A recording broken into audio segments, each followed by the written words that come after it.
नमस्कार मित्रांनो, आपल्या मराठवाडा डिजिटलमध्ये आपलं सर्वांचं स्वागत आहे। नेहमीच आम्ही वेळ करून घेतो, तर यावेळेस 88 लोहा कंधार विधानसभा मतदारसंघामध्ये निवडणूक संपन्न झाली आणि जवळपास 14 उमेदवार या ठिकाणी म्हणजे निवडणूक रिंगणामध्ये होते। त्याच्यामध्ये जवळपास 6 उमेदवार हे म्हणजे भावी आमदारच्या लिस्टमध्ये होते। तर आपला मराठवाडा डिजिटल न्यूज आणि बिडवे साडी सेंटर यांच्या वतीने फेसबुकद्वारे, व्हॉट्सअप, इंस्टाग्रामद्वारे एक कोण होणार भावी आमदार या एक छोट्याशा उपक्रमाद्वारे आम्ही एक छोटासा ड्रॉप आयोजित केला होता आणि त्या प्रोग्राममध्ये आज दयानंद करेवाड हे यांची म्हणजे चिठ्ठी पद्धतीमध्ये त्यांची चिठ्ठी निघालेली आहे। तर आज आम्ही पोहोचलो आहोत बिडवी साडी सेंटर येथे आणि त्यांना जे गिफ्ट आहे आकर्षित ते आज आम्ही या ठिकाणी देणार आहोत। तर आपण थोडंसं आज जे मान्यवर आहेत या कार्यक्रमाला त्यांच्या पण भावना घेऊ होता। तर आज कार्यक्रमामध्ये आहेत माजी नगरसेवक तथा सभापती पाणी पुरवठा लोहाचे अप्पादादा पवार, त्याच्यानंतर पोलीसवाडीचे सरपंच प्रतिनिधी पिराजी धुगंडे, त्याच्यानंतर सोडी सेंटरचे सर्व सभा मालक लक्ष्मीकांत बिडवे शेठ आहेत, त्याच्यानंतर स्वतः जे ज्यांना गिफ्ट भेटणार आहे ते दयानंद करेवाड आणि त्यांच्या मिसेस करेवाड ते या पण सोबत आलेले आहेत। त्याच्यानंतर पिराजी पवार आणि सोबत रामेश्वर स्वामी हे पण उपस्थित आहेत, त्यांचा मुलगा आहे समर्थ दांगटे पण आहे आज।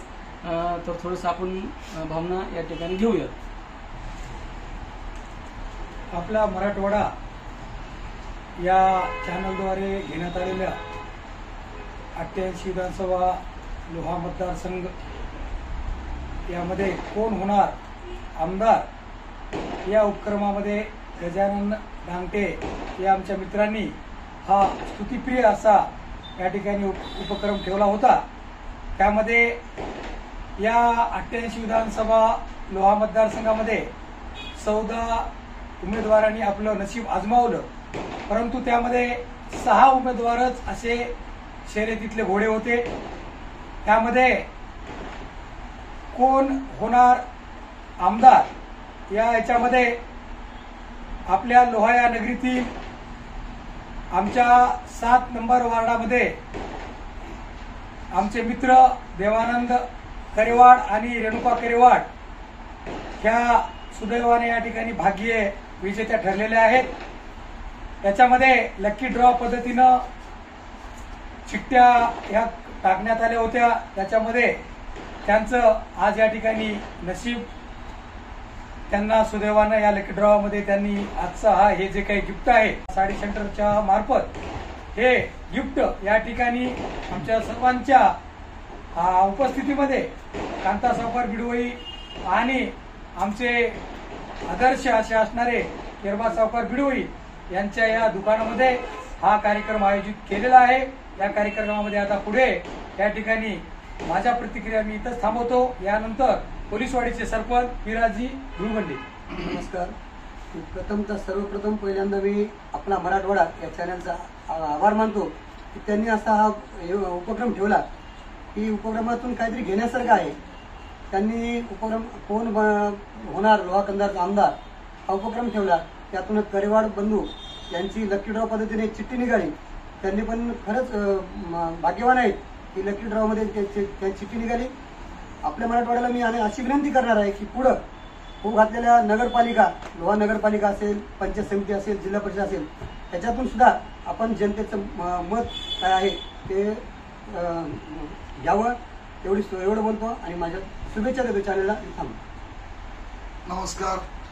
आपला मराठवाडा आणि बिडवई साडी सेंटर बिडवई रेडीमेडच्या माध्यमातून आपण एक आगळी वेगळी स्कीम काढली होती किंवा नुसतं फेसबुक बघून नुसतं एक बघून काही मतलब नाही, काहीतरी त्याच्यामधून एक वेगळं काहीतरी करावं। मग आम्ही जे होऊ घातलेल्या आता मागे झालेल्या विधानसभेच्या निवडणुकीमध्ये कोण होणार आमदार यासाठी कॉमेंट्स मागवल्या होत्या। त्यामध्ये आता आम्ही ज्या कॉमेंट्स चांगल्या आहेत त्याच्यामध्ये आम्ही लकी ड्रॉ केला आणि आपल्याच येथील करेवाड बंधू यांचं नाव निघालं। ते भाग्यविधाते आहेत बिडवई साडी सेंटर तर्फे त्यांचं खूप खूप अभिनंदन। आमच्या सर्व मित्राच्या उपस्थितीमध्ये त्यांना आम्ही जे आकर्षक गिफ्ट ठेवलंय ते देणार आहोत आणि आमचा गजू दांगटे असे वेगवेगळे उपक्रम घेत असतो, आम्ही त्याला प्रोत्साहन देतो। आणि येणाऱ्या पालिकेच्या निवडणुका राहो, जिल्हा परिषद आणि पंचायत समितीच्या निवडणुका यामध्ये सुद्धा आम्ही या पद्धतीचंच काहीतरी एक वेगळं ठेवू. बस एवढं मी शब्द देतो आणि थांबतो. तर या ठिकाणी मान्यवरांचे हप्ते गिफ्ट देण्यामध्ये येत आहेत आणि आमच्या सोबत युवा नेते दत्ता बनसुपल्ले पण आहेत. पुढे नाव विसरलं होतं. या सरपंच या ताई या एक दत्ता. आणि आता बोलल्याप्रमाणे येणाऱ्या मार्च आणि एप्रिलमध्ये लोहा नगर परिषदेची निवडणूक होणार आहे. तर जे लोक जे आमचे मित्र विसरले आहेत तर त्यांनी सुद्धा कमेंट्स करायचे आहेत कोण होणार नगराध्यक्ष. त्यांना सुद्धा आम्ही अशाच प्रकारचे गिफ्ट देऊ. जे कोणी मिस झालेत त्यांना पुन्हा एकदा सांगतो, आपणही पुन्हा एकदा अशाच आमच्या कार्यक्रमामध्ये सहभाग घ्या आणि आनंद घ्या.